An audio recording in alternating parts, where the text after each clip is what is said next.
Well, folks, I just want to welcome you back again to another Conversations with CAGT.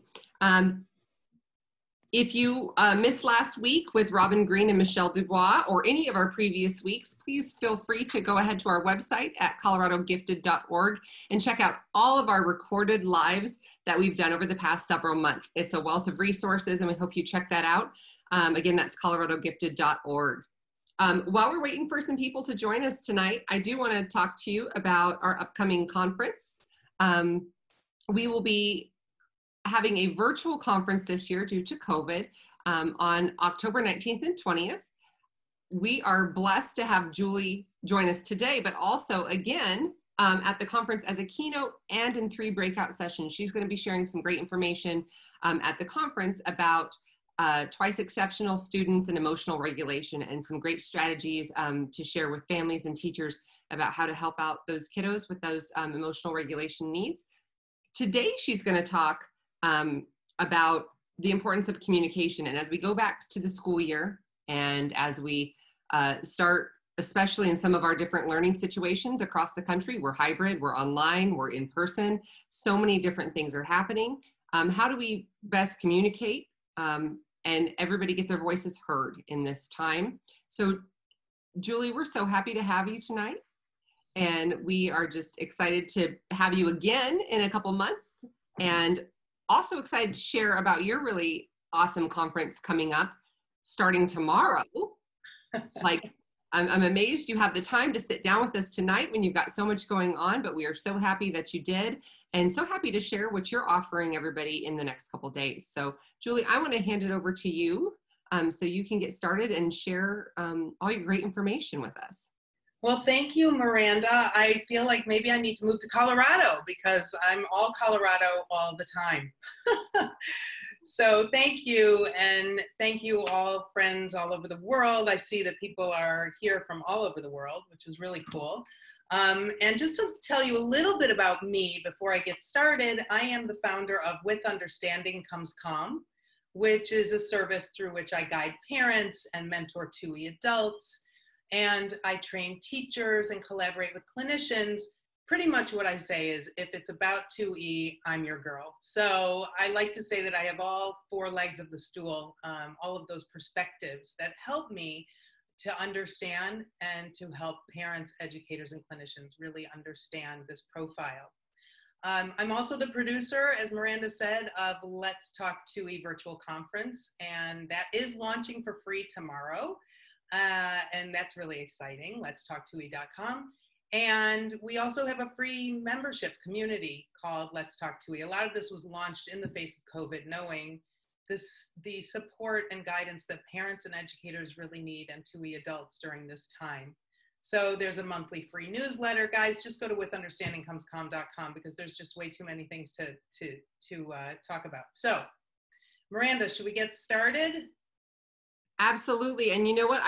We talked about it before you started, but 2eresources.com is another great thing our viewers can access all the time. Great resources and support for our 2E students and kiddos. So yeah, all of that stuff, 2eresources.com, letstalk2e.com. It's all at withunderstandingcomescalm.com. You can put in anything pretty much and you'll come up with my stuff. You've got stuff going on everywhere, Julie. Oh my goodness, I'm telling you, I know. It's fun though. I love every minute of what I do. So, okay. All right, guys, let's talk about what we're here to talk about, which is the importance of communication on social, emotional engagement. So I'm passionate about this topic because I guide parents, like I said, mentoring 2E adults, training teachers, working with clinicians. It's this effort to bring everybody together to bring out the best and raise self-confidence in 2E kids and 2E students. Instrumental to this is encouraging collaboration. Let me just get, there we go. Encouraging collaboration between parents and educators. So several times over the past few weeks, I've had educators reach out to me and say, can you please tell parents, we're not just sitting around. Okay, teachers out there, put in the comments, tell me, are you sitting around? No, I know you're not sitting around. What are you doing? You are reinventing teaching. That's what you're doing. So we know you're not just sitting around. We know you're trying to figure this out as you go. And at the same time, I have parents desperate for guidance, asking me, what do you think we should do? How should we do it? Who should we trust? My parent clients fall into two categories, guys, okay? So parents out there, if this relates to you, throw a thumbs up or a clap little emoji or something. Tell us what you're thinking, because my clients fall into two camps: heaven and hell. There's just no in between. Okay, so what do I mean by that? They're either ecstatic because their child, their anxiety has lessened because they're out of an environment that was not meeting their particular needs. I have clinicians telling me some of their clients are cured because the anxiety is so much lower. They're able to access the curriculum because there isn't a distraction of, gosh, how do I relate socially, and what is the teacher going to think, and how is my deficit going to affect me, and how are people going to think about me? Okay, so that's our heaven folks. Our hell folks, and I'm not really sure, I'm going to guess that there's more, unfortunately, in the latter group. Oh, it's really hard for their kids to deal with the distraction of screens. There's so many things they can access other than the classroom while they're on a screen. They may not be accessing the curriculum at all, feeling challenged, whereas those in heaven have found places that they can enrich their child. Those who are not in heaven are really having a hard time getting their kids to engage at all. And this is the spectrum from my clients have kids who are 3 to my clients have kids who are 18. And we're seeing this in all of these demographics. And parents are struggling because they don't have a master's in education, and they shouldn't have to have a master's in education. That isn't what we should be doing as parents. We should be the parents to our kids. Okay, so the first time I talked about the importance of communication on social emotional engagement, it was way back in the beginning of COVID. And I really put this talk together because I wanted to support the GT supervisors in Maryland, where I live. I was asked to present to them on social emotional issues. And I said, I don't want to talk about social emotional issues. I want to talk about social emotional engagement in this time and how important understanding what communication should and can look like to help with social emotional engagement. So it happened to be Teacher Appreciation Week when I presented this first time. And I posted to my social media channel this post. I said, everyone is bearing the brunt of a world turned upside down. During this Teacher Appreciation Week, I'd like to give a shout out to teachers who are trying to engage students, normalize the not so normal, support the social emotional needs of their students via a screen, all while handling their own personal situations and managing their own fears. Thank you to teachers who make learners laugh and feel safe at the same time. Who knew 4 months ago, guys, that we would still be thinking this? So what's the corollary for parents? I started to think when I was preparing for tonight. Do we have a Parent Appreciation Week? We don't, or at least I didn't find one. We do have Mother's Day. We do have Father's Day, but that pretty much is what we celebrate with our families.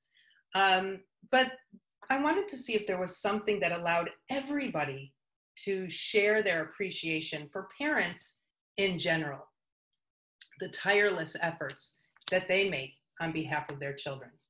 So the bottom line, guys, for parents and educators and everyone, right now is to dial up the empathy and recognize that just as educators don't want anyone thinking that they're kicking back during COVID, parent stress is also at an all-time high. They're managing their jobs and their fears, and I've had to work so hard with so many parents to help them avoid falling into the trap of becoming their children's teachers. I can't tell you how many times my clients say to me, I don't have a master's in education.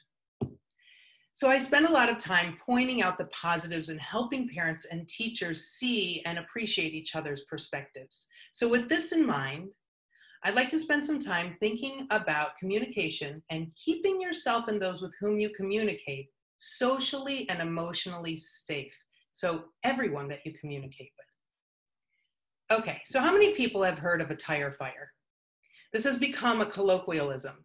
A tire fire, the definition really is, it involves the combustion of large quantities of tires, typically in locations where they're stored, dumped, or processed. They exist in two forms. They're either fast-burning events leading to almost immediate loss of control, or they're slow burning, which can continue for over a decade. It certainly feels like we are in the midst of a huge tire fire. And I'm not even sure if it's the fast type or the slow type. I think it's a little bit of both. So Urban Dictionary took this colloquialism and calls it a horrifying mess, either literally or figuratively. Foul smelling that seems to last forever. It's kind of weird, right? When you look back, like it's been whatever, 5-6 months, doesn't it seem like it went like that? But then it also seems like it's been a decade. So we know that many of us involved in gifted education and raising gifted and TUI children are gifted or TUI ourselves. For gifted people, environment matters. Ooh, that's like a relief going from that tire fire to this slide, isn't it? We don't outgrow our gifted or twice exceptional needs. They just morph and change, and sometimes we can mask them better than when we were kids. But the fact remains, we have overexcitabilities and intensities. We may struggle with perfectionism or anxiety. We have deep empathy, and our sensitivities are heightened. We're dealing with the 3 P's. Say it with me: pandemic, protests, and politics. I mean, what more can they do to us, right? So meaningful interactions are the lifeblood for gifted and TUI people. Misunderstandings are our downfall. Because we are in the midst of an emotionally charged, confusing time, meaningful interactions are even more important, yet misunderstandings are more likely. I often talk about how the twice exceptional person, because we don't outgrow our TUI-ness, is very often misunderstood, not just not understood, but misunderstood. So I've been thinking a lot and reading a lot about communication now that we are stuck in this Twilight Zone Stephen King novel Groundhog Day scenario, right? Guys, am I dating myself, or do we all know what the Twilight Zone is? This was the show late at night, and it was like you were off balance. You never knew where you were, and what you expected to happen didn't happen. And then The Stand by Stephen King about this pandemic that sweeps across the world. And then of course, Groundhog Day, where the same thing, every morning we wake up the same thing, every morning we wake up the same thing. So I believe that now is one of those times where a fork in the road is presented to us. We can either take the time to wallow in self-doubt and allow fear to alienate ourselves from others, or we can make the extra effort to connect and truly understand how to best communicate with others, not because of, but despite the physical barriers we are forced to endure. Okay, so take a look at this with me. I like the way the Creating We Institute breaks down the importance and effect of communication. Culture, or what I call environment, depends on relationships, and relationships depend on communication. The goal is to have a welcoming, warm, conducive to working or learning or living environment. It wasn't always easy to foster meaningful communication when we were in person. Now that there is a screen between us as we communicate with colleagues and students and family and friends, we have to re-envision how to personally connect. And this must be part of your re-entry plan, whether in person, online, or hybrid, as Miranda said at the beginning. We must anticipate communication barriers. How will you foster a personal relationship with your new students you've never seen before, whether it's on screen or you're meeting for the first time with a mask on your face, having to keep people distant. How are you going to foster a personal communication? How will you encourage community in your in-person or online classroom? When we're in person with masks hiding facial expressions or on a screen, body language is limited. How can you encourage friendships for your child and connections for yourself with other parents? I'm certain that the entire globe is or will suffer some sort of PTSD after this period of time. A little while back, I wrote a blog. I write a monthly blog, and I wrote a blog on PTSD, and I took the characteristics from the NIMH, National Institute of Mental Health, and I overlaid those characteristics on the 2E experience. If you go to withunderstandingcomescalm.com, you can just search PTSD and the blog will pop up. But now we have even more, everybody is experiencing these symptoms. You're under an immense amount of strain. You're solving problems you never heard of or anticipated. I'm talking to both parents and educators and everybody. You're responsible for holding and supporting your children. You're responsible for holding and supporting your students, for administrators, your teachers, as well as yourselves, and probably members of your immediate and extended family. So how do we communicate effectively with these heavy burdens we carry? Keeping in mind that those we talk to, colleagues, parents, students, are also carrying those heavy burdens. So first of all, perspective is really important. We have to remember that meaning lies with the listener, and it's our job as the conveyor of information to make sure our intent and meanings are clear. But we also have to be aware as listeners of the effect of others' words on ourselves,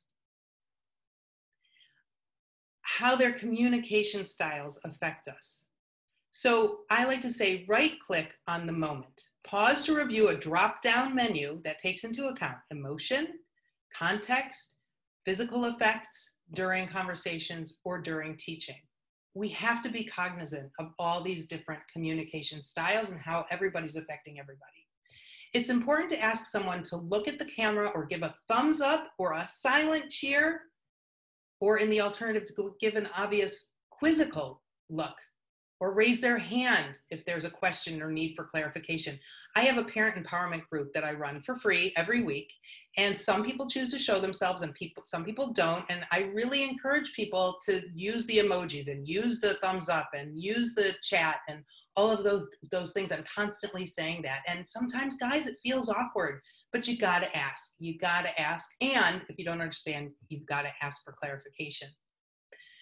It feels awkward, but we need to make time and space for feedback.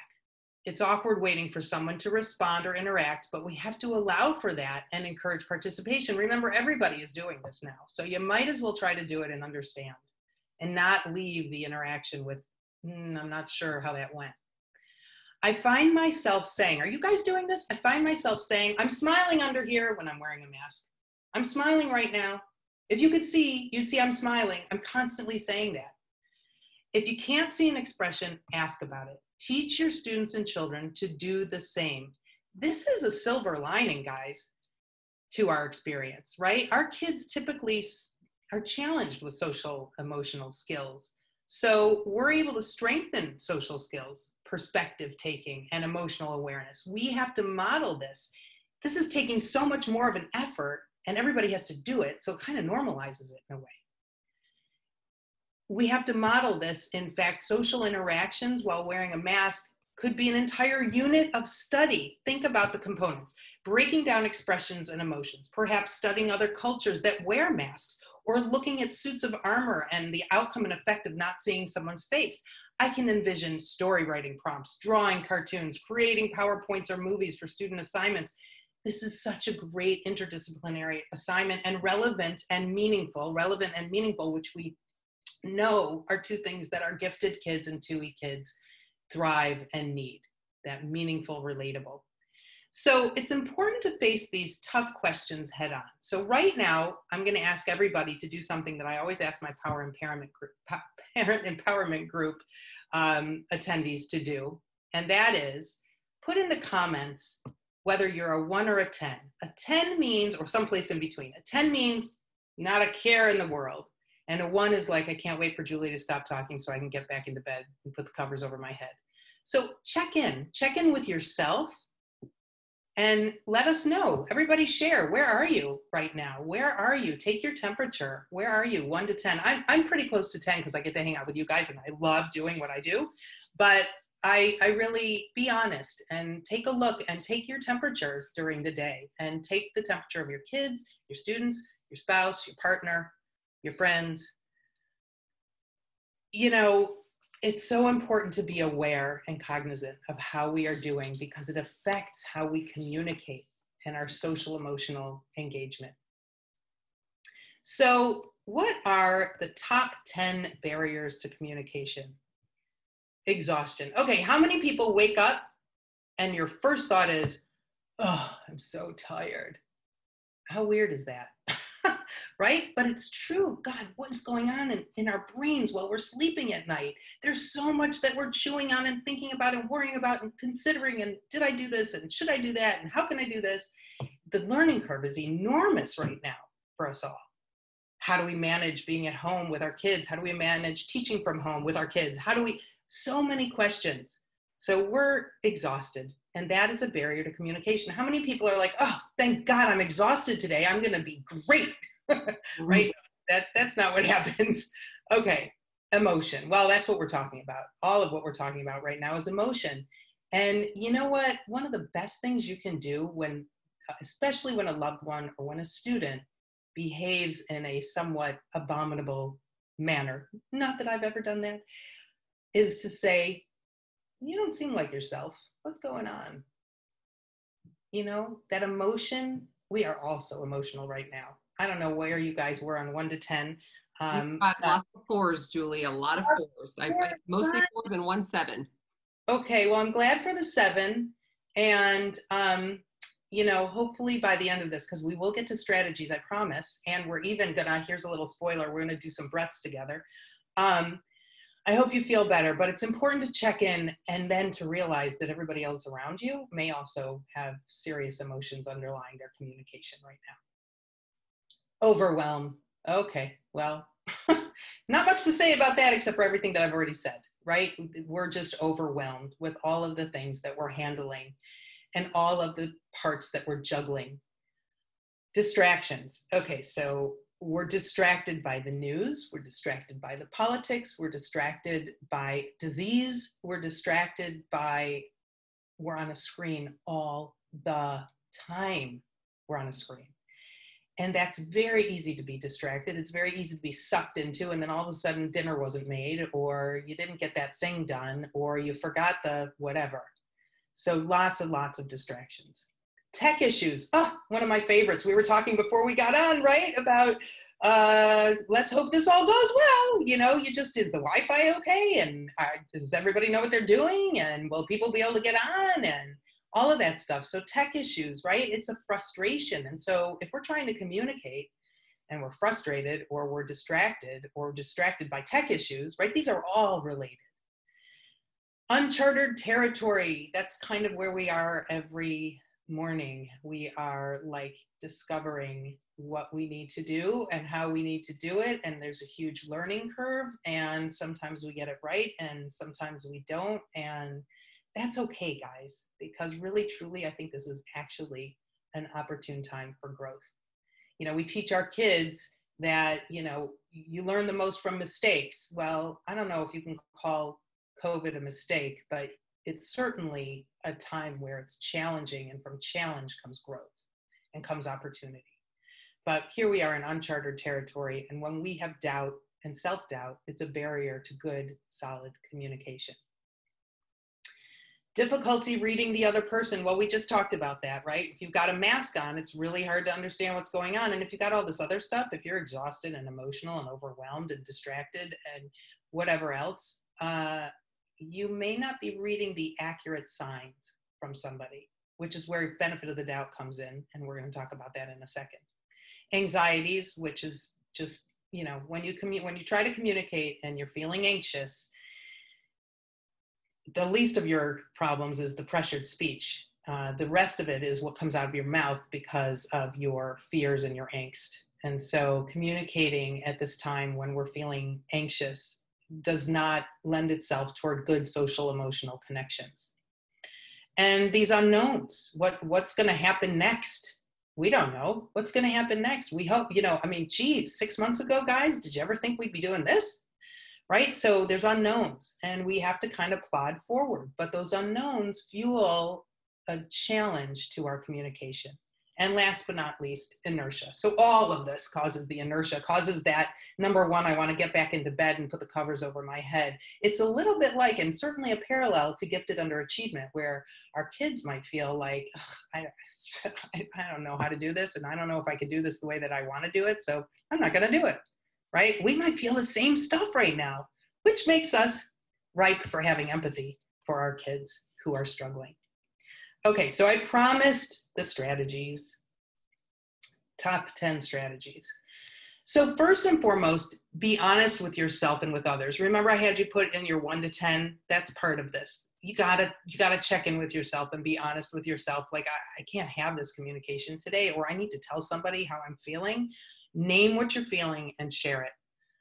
I'm just not myself today. That might be something that you say, or I'm feeling particularly overwhelmed, or I'm not sure I understand what you're saying. My brain went somewhere else. I've got a lot on my mind. It's okay to be honest and to share that. Share it with yourself, share it with your loved ones, and be sure that you're asking your kids and your students. Make sure you're making it a safe place for them to share and be honest. Use empathy. Use empathy with others as you wish others would use empathy with you or with your kids or with your students. You're going through this, and those you are interacting with are likely feeling similar agitation. Inject empathy into every interaction. Ask, is everything okay? Consider starting every conversation and email with, I hope you are healthy and safe. No joke, every email that I send, I say, I hope this email, or even if I send a LinkedIn message or a Facebook message, I hope this message finds you and your loved ones safe and healthy. It just frames it right there. Like, I'm not ignoring what we're dealing with. I'm going to face it head on, and the best I can do is offer you empathy and then talk to you about what I need to talk to you about. And I think that really helps people respond to us and feel more comfortable. And with understanding comes calm, man. So if you can understand and let somebody know you understand that they may be dealing with stuff, they just might even open up more to you. Give the benefit of the doubt. This is really maybe the most important one. And I mentioned it a little bit before. When emotions are high, think about what underlies these emotions. Rather than making assumptions, especially about 2E kids, consider saying, you don't seem like yourself today, just like I said before. You don't seem like yourself today. The best thing you can do for someone who's like flying off the handle and you want to react is to like pull back, take a breath and say, what's going on with you? Is everything okay? Not assume that this is that annoying, difficult kid or this parent or this teacher. Is everything okay with you? There might be something going on that they might just be so appreciative that you recognize that that is not their MO. This is not how they want to behave. Give up needing to be right, number 4. If you're always looking to win or show you're right, it marginalizes the other person and makes them feel unheard and whittles away at their trust. So giving the benefit of the doubt helps us stay out of this needing to be right place. Number 5, give them a piece of the pie. Okay, I recognize that that's a tort for all of you bakers out there, but I really like that picture, so we're going to pretend it's a pie.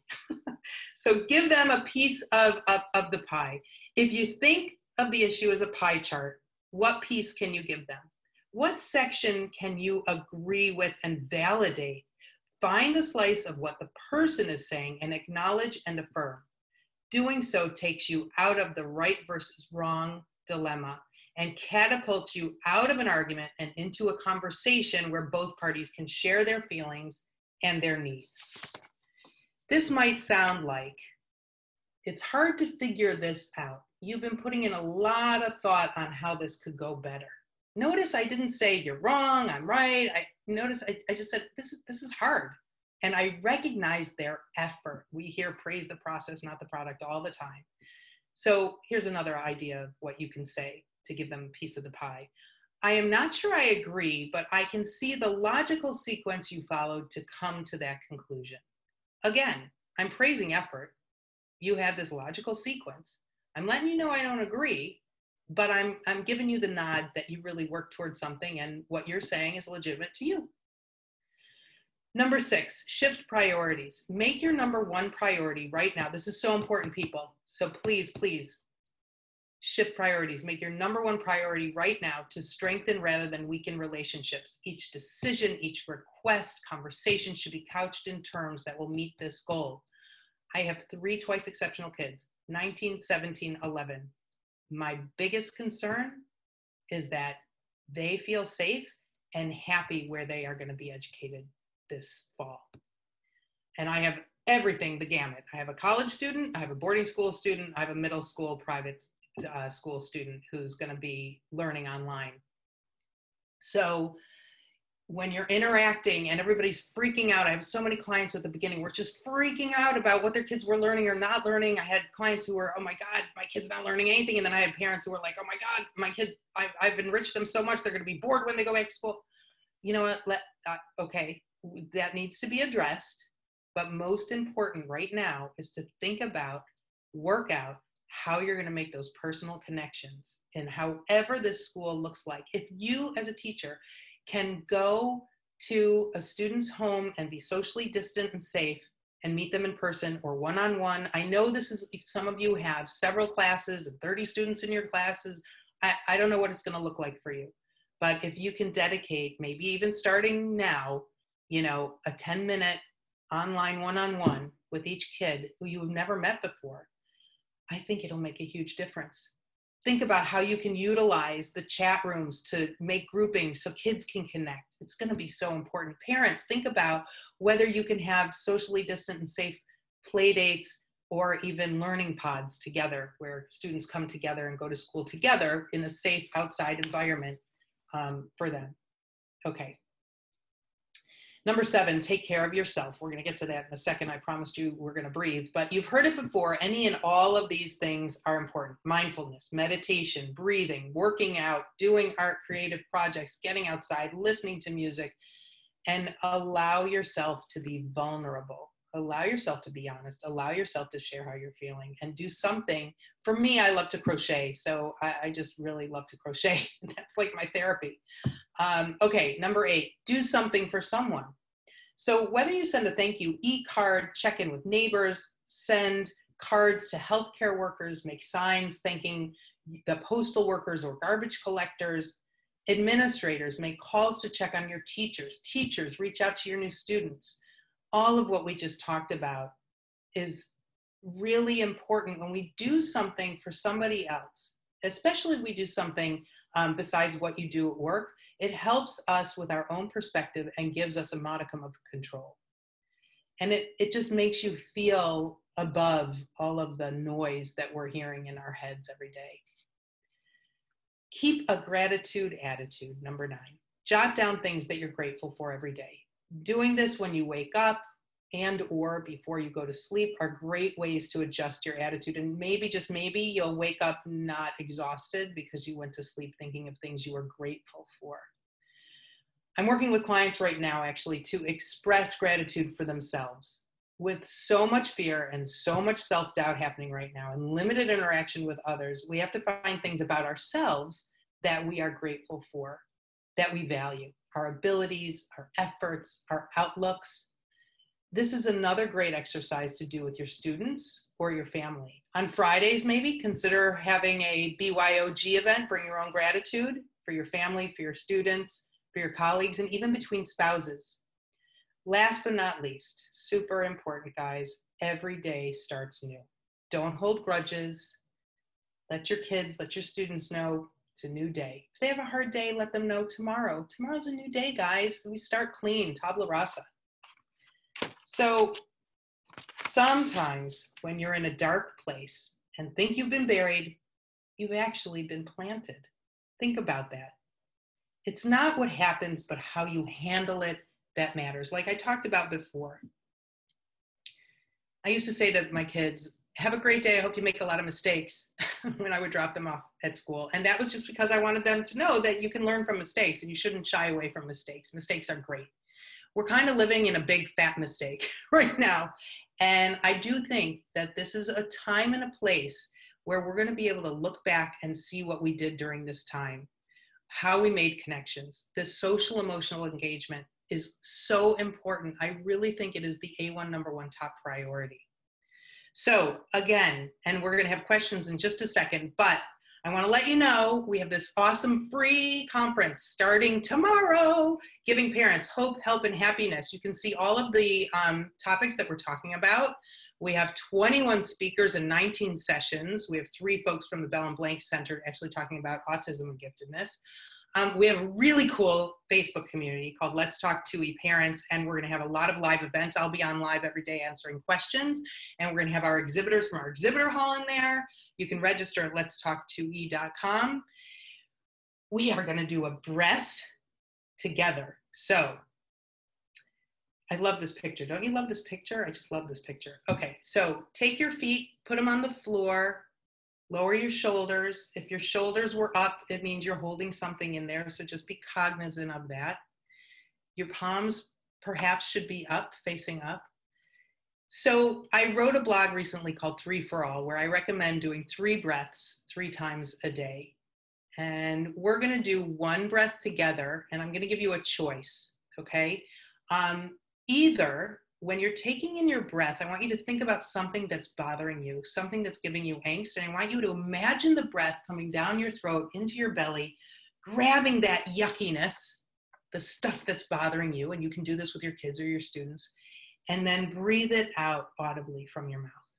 Or you can take a breath and breathe in a beautiful place, a place you love, maybe a place you weren't able to go to this summer that you usually go to, or just a beautiful, it could be this picture right here, and breathe that in to your body and gently breathe out. Okay, so you may close your eyes. I'm closing my eyes. You don't have to.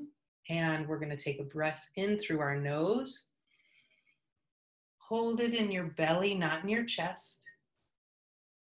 3, 2, 1. Gently and audibly out your mouth. It's such a tease to just do 1 breath, guys, but I mean, I totally felt it. I hope you did. And look, what's the cool thing? You can do this anywhere, anytime. And I recommend doing it actually during any and all transitions. When you first wake up, when you're going to bed, when you're about to eat, when you're leaving the house, when you're getting out of the car. It's just a great way to reset that limbic system. Last slide. I just want to remind you that there's a whole ton of stuff and support at withunderstandingcomescalm.com, and my email is highlighted there in the bottom in yellow, and I'm everywhere on social media. So I'd love to hear from you. I'd love to hear your thoughts. And right now I'm going to stop sharing my screen, I think, and take some questions. Thank you for listening, everybody.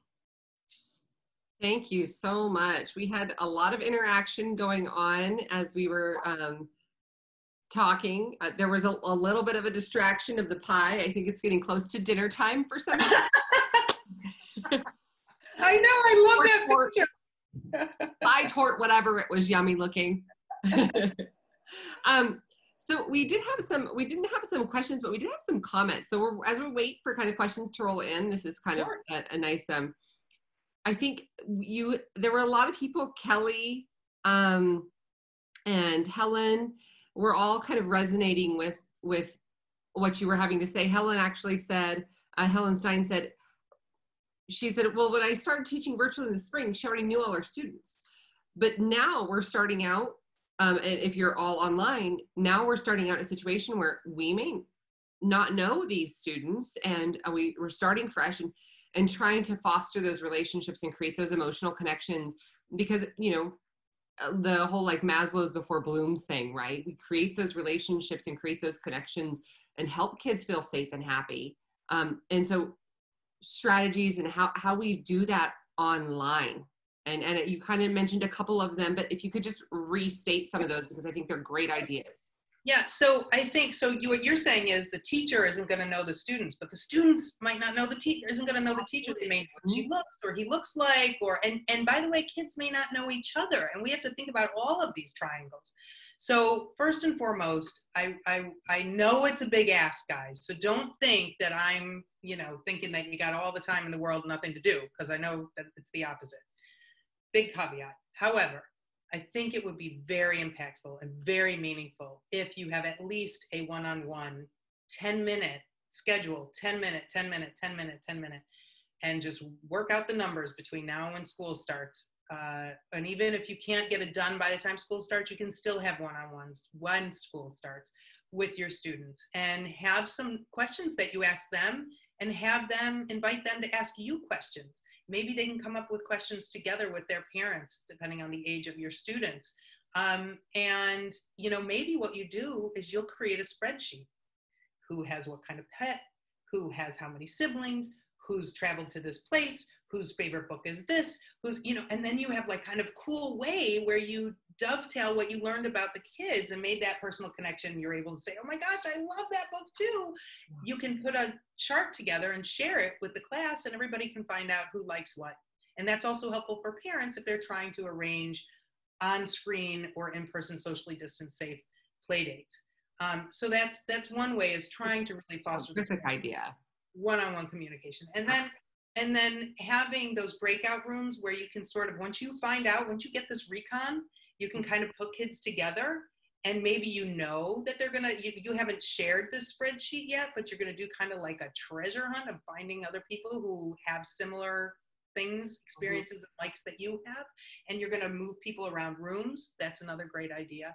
And I think parents too, helping parents to connect is gonna help with the anxiety, and even making time to connect with parents, and parents recognizing that teachers are doing all of this, by the way, while their own kids are home. Right. So, that's really important. I hope that answers that question. And I think that's a great idea, to like have that information out there, and then being able to connect kids with other kids. That I know I've talked to some of my parents, and they're just, my child's feeling the isolation of being home, and the need to reach out to peers and be with peers, but also understanding, the importance of social distancing right now, and that we're not always going to go over to each other's houses, and we're not going to see each other. I actually have done book clubs at a park, socially distanced book clubs with students in a park, because they just so much need to talk to other kids that have interest the same as them. The other thing, guys, is don't forget to ask the students. Ask them for an idea. Create a survey and ask them for ideas or things that they'd like to do. They're going to come up with the best ideas. Are you kidding? What is this old lady sitting here thinking about? Let them come up with some cool ideas that might work. They have some online games that you can do together, that type of thing. I also, as you were kind of talking, you mentioned about the strengthening relationships, and our district just went through a great training. And I'm going to send this recorded link out to them, because I think it's a great reinforcement of everything we just learned about that being safe and happy, creating those relationships, creating an environment where they feel welcome and safe. And even if the situation is less than comfortable, at least they're comfortable with the people, and they feel welcomed and involved and important, and not just another blip on a screen, but somebody who has value in the classroom. I think I might say, Miranda, too, I really love, as I was preparing for tonight, I was really thinking about, I'm like the queen of positive reframe. So I'm trying to find the silver linings, and I do feel like if you're in person and you have a mask on, what an opportunity to say, good morning, class. You should all know that underneath my mask right now, I'm smiling because I'm excited to see you and that you're here. And at another time, you might say, you know what, class? I'm feeling hungry. And if you could see what I look like, you'd probably be able to tell that I'm hungry. And it's important for me to tell you that I'm hungry because you can't see my facial expression. What are we doing? We're role modeling perspective taking. It's fabulous. Yeah. And I think being able to also, I think oftentimes we allow our body language and our facial expressions to express our thoughts and our feelings, and not always, our body language and our facial expressions don't always convey them accurately. You know, I mean, like, let's just say RBF is a great example of that. Like, could be happy, but I might look, you know, so giving students an opportunity to work on verbalizing and vocalizing how they're feeling and sharing that in a way that's safe. And I think, you know, like, let's again, silver lining, let's find the great, the goodness in what's going on, and channel that in a way that helps our students with growth. I could also see sitting around with a group of kids or students and saying, so what can we do since you can't see my face? What can we do? What does this mean to you? What does this mean to you? What does this mean to you? What is, you know, go through all these expressions. It's like, it's an amazing way to identify how people feel and how we know how people feel. Yeah, absolutely. We're still waiting for some questions to come in. A lot of people are just like really nodding and saying, oh, I'm really resonating with what you're saying.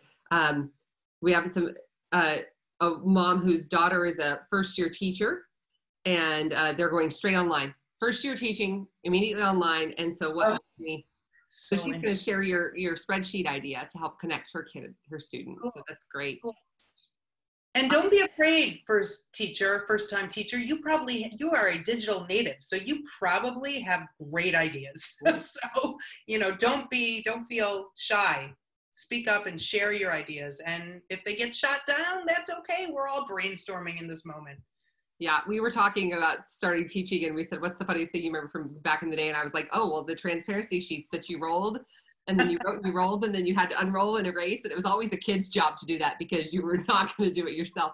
But a lot of these new teachers, yes, they have been in a digital setting. So they probably have some great access and great resources that they don't really know what carbon copy actually means. Oh, yeah, right?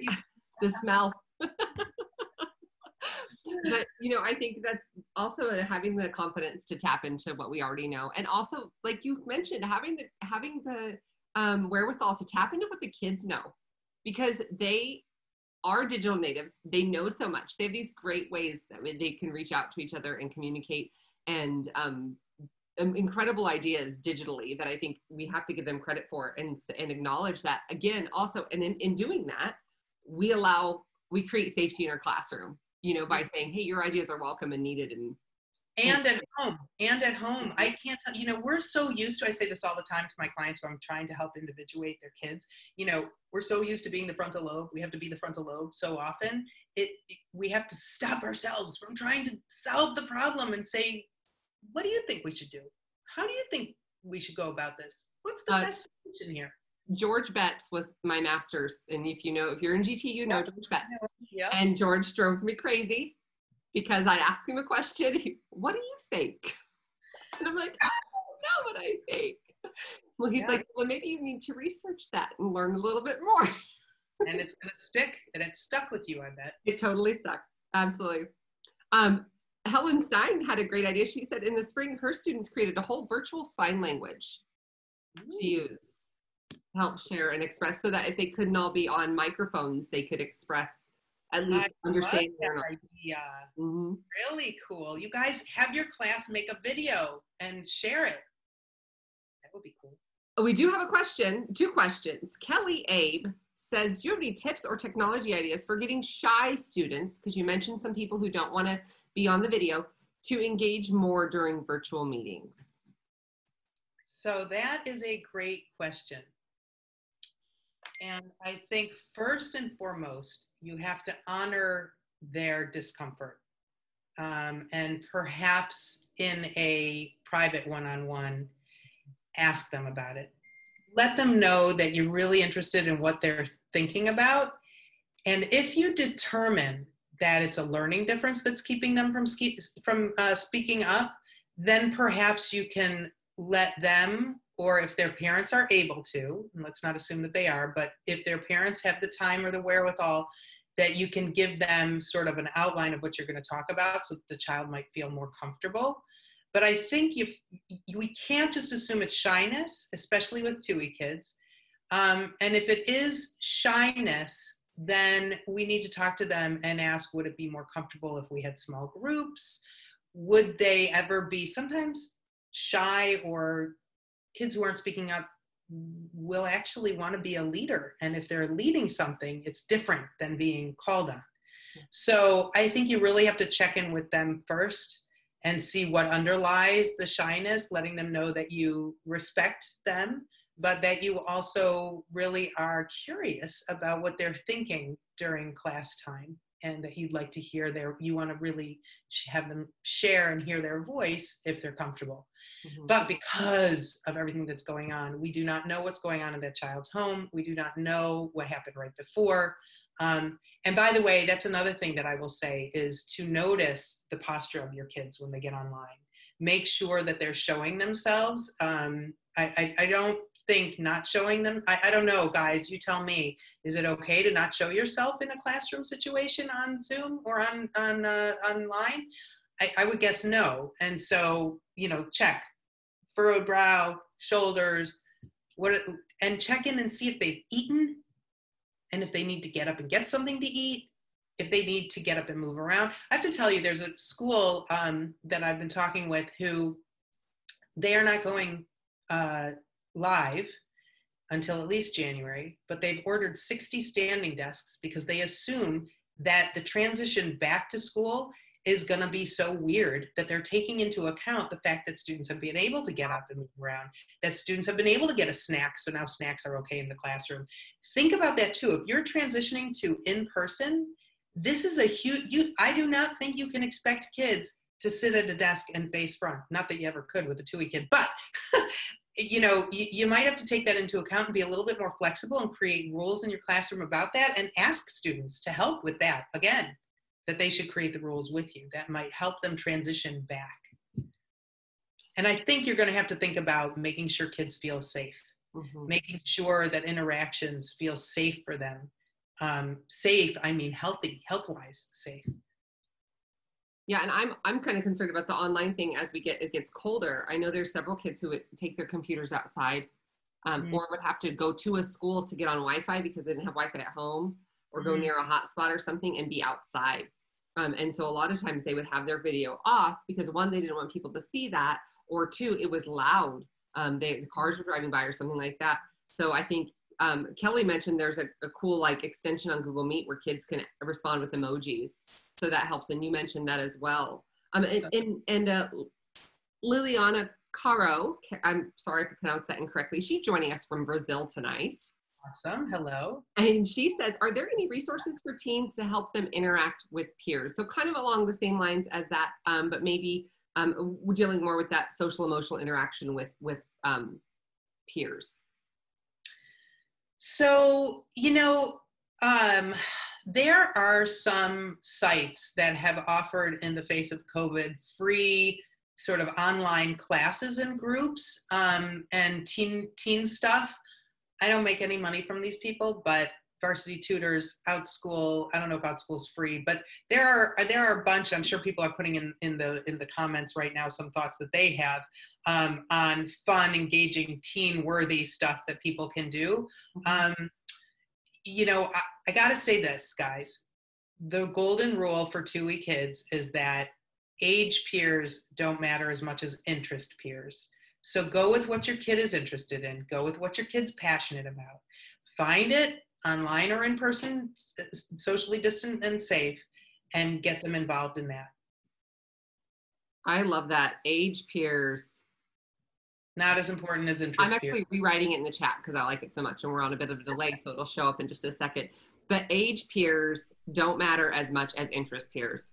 100% for gifted and 2E kids. Absolutely, we got to go with the passions. That's what fills up the cup of resilience. And that's so funny because I feel like that's so many of my kids. I actually been going around doing a little traveling thing in my district talking. And I said, this child might be more comfortable talking to you than he is to his peers, especially about this topic he's really interested in. He might corner you in the classroom and say, oh, I just watched this great documentary on the Axis powers during World War II, and I want to talk to you about it. Or my son made a podcast with kiddos that were, several grades different than him about those Axis powers during World War II. I think it's really important to remember that our students, especially our gifted and 2E students, often have very specific interests, and they are often not necessarily the interests of their same age peers. I mean, they often know far more than their age peers about that specific topic. So maybe and they learn not to talk about it because people think they're trying to show off when they're just really fascinated.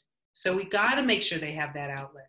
And it can go both ways, guys. It can go older and it can go younger. Sometimes the only people who will tolerate them teaching them how to do something are younger kids. Mm-hmm. Older kids or their peers may not feel like they want to be shown up. Yeah, and that's also a great point, is that it's also an opportunity for them to share their knowledge with younger peers and become a leader and work on those skills on how do you lead and how do you communicate information in a way that's friendly to other people. And I think that's a great idea. You just made me think of something, Miranda. Mm-hmm. Teachers out there, if you have a student from last year that you had a particular bond with, you may reach out to them to be a guest in your online classroom at some point. You may have them help you engage kids in doing certain things online, and that's going to benefit. It's going to be win-win-win. Win for the kid from last year who now has a purpose. Great for the kids in your classroom because you're going to identify somebody who's going to be engaging with those kids. Good for you. So that's another thought to bring people together and help. And I can only imagine the confidence boost for that kiddo who often maybe not feel heard in their interests. And for the kids who they're relating to, who others maybe don't relate to. 100%. That's a terrific idea. And, you know, another way we can use that silver lining of this online platform to really help facilitate those relationships. Yeah. So we are coming to the end. We have used almost the full hour. I think we could talk so much more. I appreciate those of you that have piped up and shared ideas. We've got a couple articles shared on here. We have teachers sharing ideas about how we can extend information.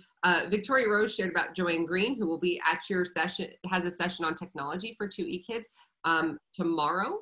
Yep, that's right. That's right. Thanks, Victoria Rose. Joan Green, who's a speech language pathologist, she's talking about tech support ideas to nurture both the strengths and the struggles of 2E and gifted students.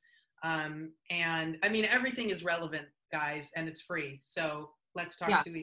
And tell me about that. You said, and I was talking to you because I work all day tomorrow, and all this sounds really awesome and like resources I really want. You said at 9 o'clock, everything is available for 24 hours. Right. So here's how it goes. We're 3 days, 19, 20, 21. That's Wednesday, Thursday, Friday this week.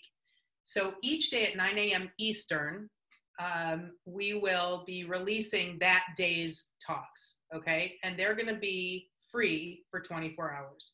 Then 9 a.m. the next day, the next talks, 9 a.m. the next day, the next talks. However, let me just tell you, you can own this conference, all 19 sessions, which includes then if you purchase an all access pass for just $97, you own the conference, you get audio files in case you want to be running or walking or driving and listening. You will get close to 30 gifts from our speakers, including free book chapters. There's actually, Dr. Nicole Tetro is giving a 20-minute talk on just ADHD and gifted. There's lots of tip sheets and all of that. So that comes with this all access pass, plus a free Q&A in October with some of our speakers, access to our full exhibitor hall. So if you're working, you're still going to have the evening hours to watch. And so, you know, you can cherry pick and choose if this is not in your budget. But if you want to own it and have it forever, you know, it's there. And I've been doing virtual conferences. This is our third. So 2018 and 2019 are also on the site. So there's a lot. And then by the way, silly me for almost forgetting, we're going to launch a teacher specific conference in January. So. Oh, awesome. That coming.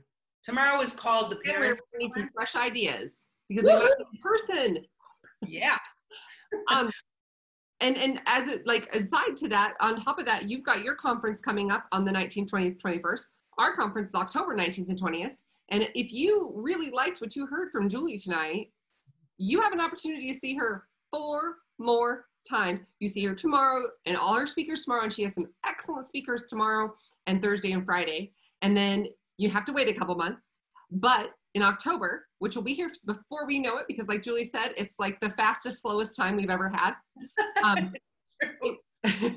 We will be here in 2 months, and Julie will be keynoting, and then also have several breakout sessions. So if you enjoyed her tokens of wisdom and all her great ideas and strategies, you're gonna want to join us in our conference in October as well, because she's going to share so much more. So again, Julie's conference starts tomorrow. Let's talk 2E.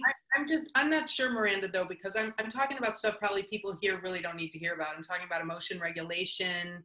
I'm talking about strategies for success and a deep dive into what it means to be 2E at the Colorado conference. Tomorrow, I'm talking, my opening keynote is on transitions. Nobody has issues with that. Come on. Okay, it's getting late. I'm getting punchy. It's all, and it's, you know what, it's also, what's so funny, it's also relevant. It's so relevant for 2E kids. It's so relevant for our gifted kiddos. I think everything you've talked about today really is resonating with me right now, and with my own kids, and with, we start school tomorrow. So it's like, this has been a great little like jump start for me to feel better about tomorrow, because I was getting a little anxious. And so you did that breath. I know. And that's the thing. I said, you know what? That is a great tool to do with kids online, in person, in transitions, beginning of the day, after they come in and do their hand washing and because we have some hybrid stuff. Come in, do their hand washing, take their temperature. It's all kind of crazy. Have everybody sit down and have those breaths. Have 2 or 3 of those breaths. How weird is it that you have to have your temperature taken in school? I know. Right? So we got to breathe. I don't know how many times a day I do that. And you know what? We have to give space for them to say that it's weird. And you can say, this is so weird. Isn't this weird? It's just like normalize it, guys. A co-teacher of mine, she has a COVID table, and it's got all the stuff on it, you know, and the sanitizer and everything. And then she has on a pencil, she has her actual smile. She took a picture of herself, her smile. She cut it out and like enlarged it a little bit. And she has an actual smile. She can hold of her mask. I love that. Oh my God. She has to post that everywhere. Oh, she's incredible. She's incredible. So we are just, I mean, I feel like we could go on and on. I feel like everything you're going to share tomorrow and all these great speakers you have tomorrow are absolutely worth turning into. And then again, if you need your Julie fix in 2 months, join us, coloradogifted.org. Click on our conference, register. You can still get the early bird registration until about mid-September, so you can get a little discount on that. Thank you so much, Julie. It's my pleasure. And I just have to say, because I do love everything that I do, but I take it very seriously. And even though we're giggling and having a great time, which I love, and thank you so much for making me laugh, I do offer a free 20-minute phone consultation to anybody who feels like they need one-on-one support. And we decide whether we can work together, if I can refer you, or if there's something I can help you with right then and there. And the way to make that happen is Julie Skolnick, SKOLNICK, youcanbook.me. So feel free to do that. And if you forget what I just said, go to my website. There we go. Let's talk to me. Let's just, and with understanding comes calm. So Julie's got so much resources. I don't know how she does it. You have a clone? I have some great folks on my team. So that's awesome. And helping you all out is in the commenting. So thank you, and a shout out to her and to all of you who are supporting one another and who came tonight and spent your time to really hear about this important topic. So I thank you so much. Thank you. Yes, thank you, Julie. And thank you everybody who tuned in today. You can watch this again if you want to go back and refer to stuff on coloradogifted.org or just right here on Facebook. Check out our conferences that are coming up, Julie's and CAGT's, and we are so happy that you tuned in tonight. I hope that you got a ton of information from it. I hope you feel energized and empowered to help your 2E and gifted kids in the classroom and at home. And Julie, thank you again. We are going to sign off Facebook Live tonight, and we'll see you next week with Ellen Honig about critical thinking questions in the classroom. So teachers, if you're on tonight, make sure you tune in again to, next week. Same place, same time, Tuesday, 5 o'clock. Thanks again. Bye, everybody.